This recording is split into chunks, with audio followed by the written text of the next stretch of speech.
Di ruang ICU Rumah Sakit Cipto Mangunkusumo, Jakarta, pukul 2 pagi, lampu neon berkedip pelan. Andi berdiri gemetar di depan dokter dengan suara serak. Ibu Siti stroke berat, otaknya membengkak, hanya putri kandung yang bisa menandatangani surat persetujuan operasi karena dia ahli waris tunggal, satu-satunya yang masih hidup. Andi menelan ludah keras. Rina sudah 5 tahun tidak dianggap keluarga lagi sejak ibu mengusirnya keluar rumah karena dia lesbian. Dokter menatap tajam. Kalau tidak ditandatangani dalam 6 jam, ibu bisa meninggal permanen. Andi mengeluarkan ponsel, tangannya bergetar, ia menekan nomor yang sudah lama tidak dihubungi di Surabaya. Rina baru saja tidur setelah shift malam di kai kecil dekat pantai. Dia mendengar dering telepon lama sekali. Lila, pacarnya, menggeliat di sampingnya. Siapa yang nelpon jam segini? Rina melihat nama Andi di layar, jantungnya langsung berdegup kencang. Ia angkat dengan suara dingin. Ada apa? Andi, suara kakaknya pecah. Rina, ibu stroke parah.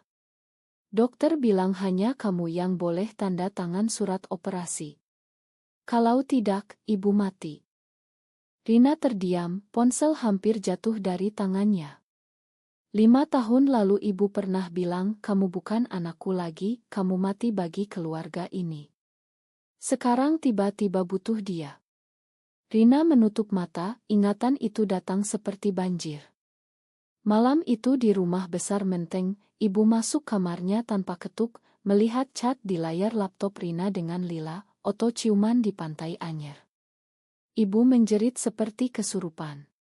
Kamu ini anak setan, kamu mempermalukan keluarga kami, kamu keluar sekarang juga. Rina ingat bagaimana ayah sudah meninggal 2 tahun sebelumnya, kakak laki-lakinya Andi dan kakak perempuannya Maya hanya diam melihat ibu melempar barang-barang Rina ke halaman depan. Tetangga mengintip dari pagar. Ibu berteriak keras. Kamu tak berterima kasih, kamu rusak nama baik keluarga kami. Rina pergi malam itu hanya bawa tas ransel dan Rp1.000 di kantong.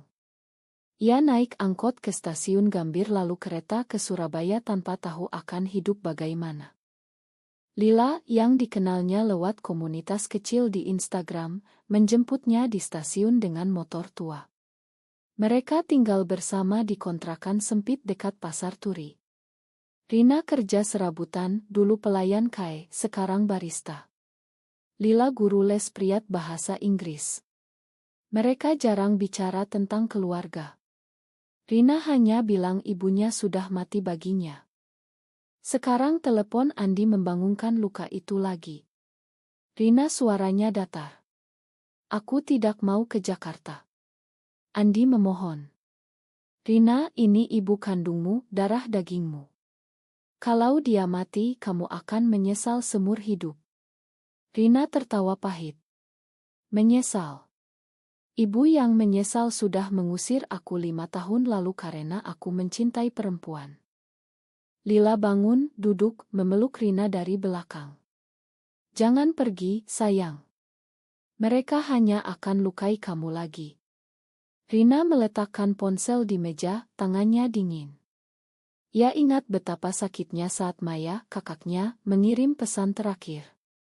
Kamu memilih jalan sesat, jangan pernah pulang lagi, kami malu punya adik seperti kamu. Rina menangis diam-diam malam itu di kamar kecil Surabaya. Lila mengusap rambutnya pelan. Kamu tidak wajib balik, Rina, tapi kalau kamu pergi, aku ikut kamu. Rina menggeleng. Aku harus pikir dulu. Sampai pagi ia tidak bisa tidur lagi. Bayangan ibu terbaring lemah di ICU bercampur dengan ingatan ibu yang dulu menyanyikan lagu Nina Bobo saat Rina kecil. Dulu ibu pernah bilang kamu anak perempuan satu-satunya yang aku banggakan. Sekarang semuanya berubah karena satu rahasia. Rina bangun jam 6 pagi, matanya bengkak. Ia buat kopi hitam pekat. Lila masih tidur. Rina duduk di balkon kecil melihat matahari terbit di atas atap seng. Ya ingat kata dokter, 6 jam lagi kalau tidak ditandatangani, ibu mati. Rina menghela napas panjang. Ya ambil ponsel, ketik pesan ke Andi. Aku berangkat kereta siang ini, tapi aku tidak janji akan tanda tangan apapun. Andi balas cepat. Terima kasih, Rina, kamu saudaraku satu-satunya. Rina mematikan ponsel. Ia tidak mau dengar lagi. Ia mandi air dingin, berpakaian jeans hitam, kemeja putih sederhana, tas ransel yang sama 5 tahun lalu. Lila bangun, memeluknya dari belakang. Aku antar kamu ke stasiun. Rina mengangguk. Mereka naik motor melewati lalu lintas Surabaya yang mulai padat. Di stasiun, Rina beli tiket eksekusi kereta api Senja ke Jakarta. Lila cium keningnya pelan. Hati-hati, sayang. Kalau terlalu sakit, pulang saja. Rina naik kereta, duduk di kursi nomor 12A, jendela. Ia lihat kota Surabaya menjauh. Hatinya berat seperti ada batu besar di dada. Ia tidak tahu apa yang akan ia lakukan di Jakarta, tapi ia tahu satu hal. Ibu yang dulu mengusirnya sekarang terbaring lemah, dan hanya dia yang bisa menyelamatkan atau membiarkan ibu itu pergi selamanya. Kereta meluncur pelan melewati sawah hijau di sekitar Mojokerto. Rina menatap keluar jendela, tapi pikirannya melayang 5 tahun ke belakang. Malam itu setelah ibu mengusirnya, ia berjalan kaki sampai ke Jalan Sudirman. Hujan deras, ia basah kuyup, tas ransel menetes air. Ia duduk di trotoar dekat halte bus, menangis tanpa suara. Ponselnya berdering, Maya kakaknya menelpon. Suara Maya dingin, Rina jangan pernah hubungi kami lagi, ibu sudah bilang kamu bukan bagian dari keluarga kami lagi, kamu memilih perempuan itu daripada kami. Rina mematikan ponsel. Ia naik bus malam ke Gambir, lalu kereta ekonomi ke Surabaya. Sepanjang perjalanan, ia hanya bisa menangis diam-diam, penumpang di sebelahnya memberi tisu tanpa bicara. Di Surabaya, ia tidur di masjid dekat stasiun sampai Lila menemukannya lewat chat komunitas. Lila membawanya ke kontrakan kecil di Jalan Ambengan. Mereka tidur di kasur tipis satu malam. Lila bilang, kamu aman di sini, aku tidak akan biarkan kamu sendirian. Rina mulai kerja di warung makan dekat pasar, lalu pindah ke KAE. Lila mengajarinya cara membuat latte art, mereka hidup sederhana tapi damai. Rina tidak pernah cerita detail ke Lila tentang keluarganya, hanya bilang ibunya religius sekali dan tidak terima anaknya suka perempuan. Di Jakarta, Ibu Siti setiap malam sholat tahajud memohon kepada Allah agar anak perempuannya kembali ke jalan yang benar. Ia larang Andi dan Maya menyebut nama Rina di rumah. Andi diam saja, ia sibuk dengan pekerjaannya di bank. Maya menikah dengan pengusaha kecil dan punya 2 anak. Ia bilang ke suaminya, adikku sudah mati karena dosa besar.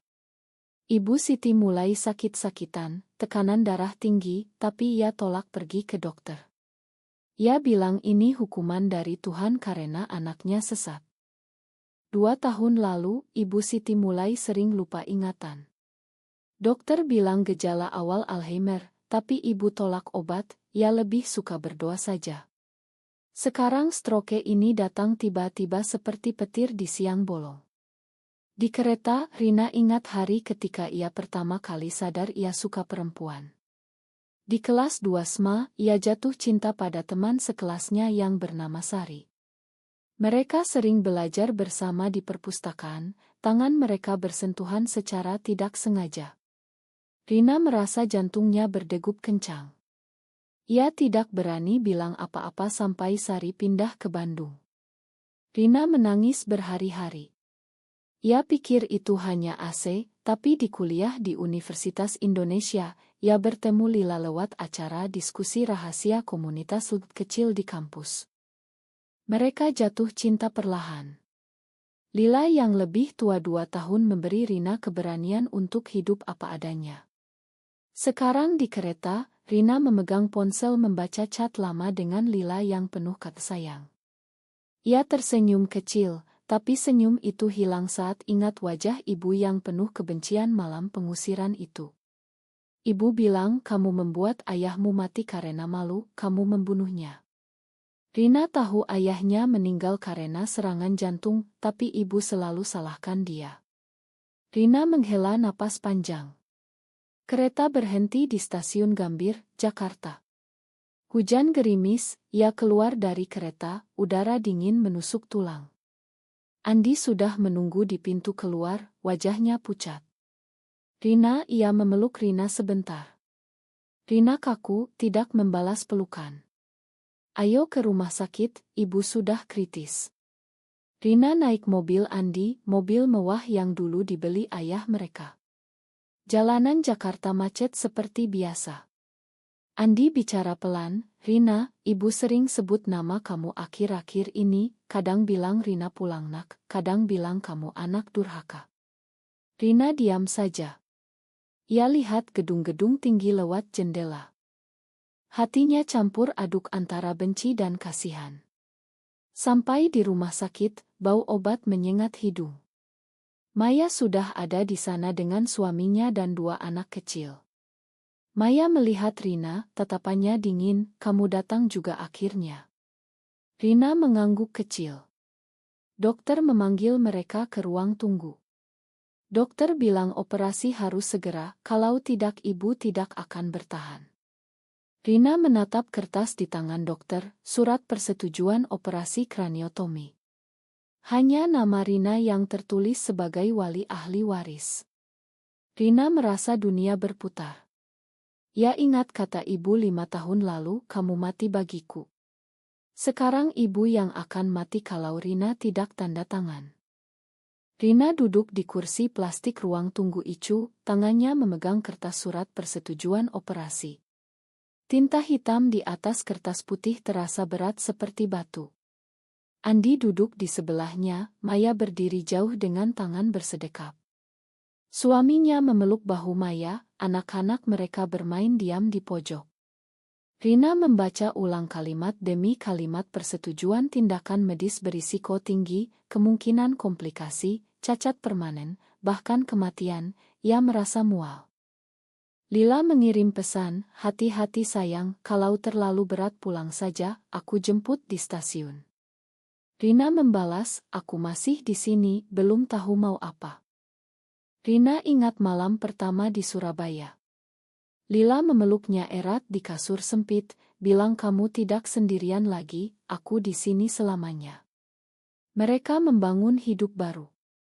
Rina belajar membuat roti di Kai. Lila mengajar les di rumah orang-orang kaya kecil di Surabaya. Mereka jarang bertengkar, hanya kadang Rina diam-diam menangis di kamar mandi mengingat keluarganya. Lila selalu tahu, memeluknya tanpa banyak tanya. Sekarang di Jakarta, Rina merasa seperti orang asing di kota kelahirannya. Andi bicara pelan, Rina, ibu sudah tidak sadar sepenuhnya, tapi kadang buka mata sejenak dan sebut nama kamu. Rina menoleh, ibu sebut nama aku. Andi mengangguk, ya, kadang bilang Rina makan ibu, kadang bilang Rina pulang.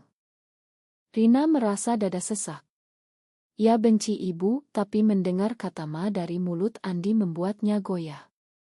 Maya mendekat, suaranya rendah tapi tajam, kalau kamu tidak tanda tangan, ibu mati, kamu yang akan disalahkan seumur hidup.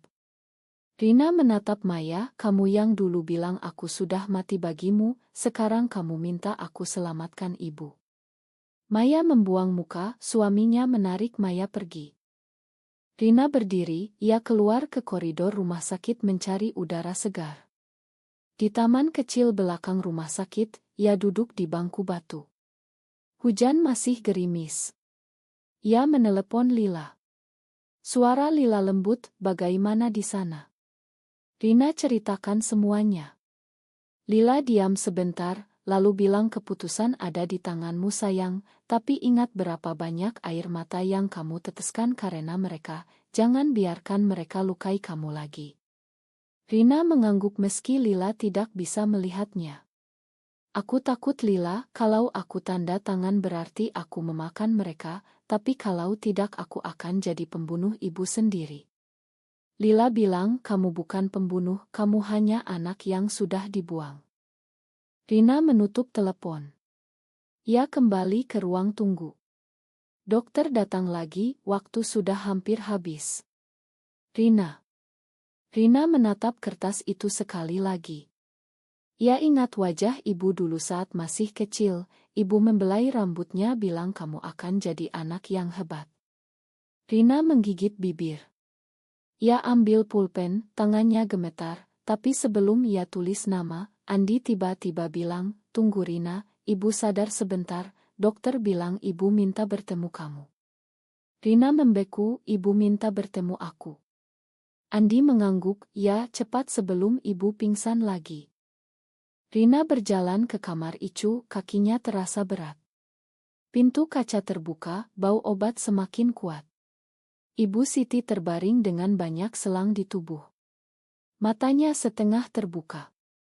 Ia melihat Rina dan air mata mengalir pelan dari sudut matanya. Rina nak, ibu salah, ibu minta maaf. Suara ibu lemah, hampir tidak terdengar. Rina berdiri di ambang pintu, tangannya memegang gagang pintu erat. Ia tidak bisa maju lagi. Air mata Rina juga mulai turun, tapi ia tetap diam. Ibu Siti mengulurkan tangan lemah ke arah Rina, jari-jarinya bergetar. Rina nak, dekat sini, ibu ingin lihat wajahmu. Rina melangkah pelan, setiap langkah terasa seperti berjalan di air. Ia berdiri di sisi ranjang. Ibu Siti memegang tangan Rina erat, meski tenaganya tinggal sedikit. Makan ibu nak, ibu terlalu takut.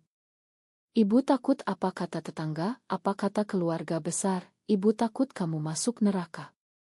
Rina mendengar kata-kata itu tapi tidak merasa lega.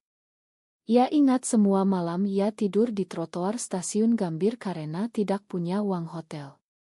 Ia ingat Lila yang menyelamatkannya dari depresi berat. Ibu Siti terus bicara, suaranya semakin lemah. Ibu sudah sholat istikharah setiap malam, tapi Allah belum kasih petunjuk. Sekarang Allah kirim kamu ke sini. Rina menarik tangannya pelan.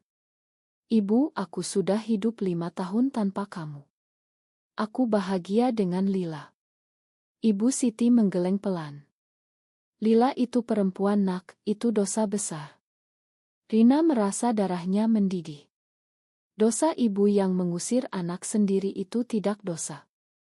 Andi dan Maya masuk ke kamar. Andi bilang, Rina tolong tanda tangan sekarang, dokter sudah menunggu. Rina menggeleng. Aku belum siap. Andi memohon, Rina ini ibu kita. Rina menatap ibu sekali lagi, ibu yang dulu mengajarinya sholat sekarang terbaring seperti anak kecil. Rina keluar dari kamar. Ia duduk di koridor, menangis diam-diam, perawat lewat memberi tisu. Maya mendekat, suaranya pelan, untuk pertama kalinya lembut. Rina, aku tahu aku salah dulu. Aku takut kehilangan ibu. Aku ikut ibu usir kamu. Tapi sekarang aku lihat ibu hampir mati. Aku menyesal. Rina menatap Maya. Kamu menyesal sekarang setelah 5 tahun. Maya mengangguk, air mata Maya turun. Rina, aku minta maaf atas nama keluarga. Rina tidak menjawab. Ia berdiri. Ia kembali ke ruang dokter. Ia ambil pulpen. Ia tulis nama Rina Siti Rahayu di kertas itu. Tangannya tidak gemetar lagi. Dokter mengangguk. Terima kasih, operasi akan segera dilakukan. Rina keluar ke taman kecil lagi.